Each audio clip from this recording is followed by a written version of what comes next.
After 6 cycles of general elections, Nigeria still grapples with do-or-die politics, electoral injustice, and electoral violence. We cannot afford another circle of elections that fail to meet integrity standards. I am Eligibility David, and I want to air my view on the electoral reform in Nigeria. Electoral reform is the change in electoral system to improve how public desires are expressed in electoral results.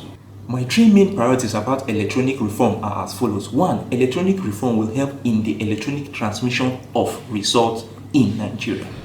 2. Electoral reform will help to curb electoral malpractices such as voters' intimidation, voters' trading, ballot box snatching, and the likes of it. 3. Electoral reform will be able to stop voters' impersonation such that people will not be able to vote on behalf of the dead anymore.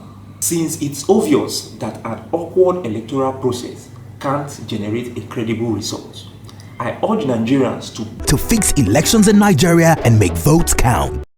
My name is Eligibility David, and I want to talk about 3 things we can do to fix the Nigeria electoral system. First, I would like INEC to introduce electronic voting.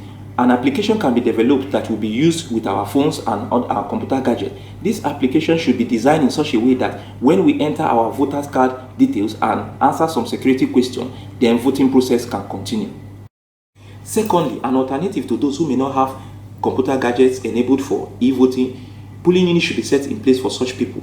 And in such polling units, there must be CCTV cameras and security personnel in order to curb any form of malpractice that may want to take place there.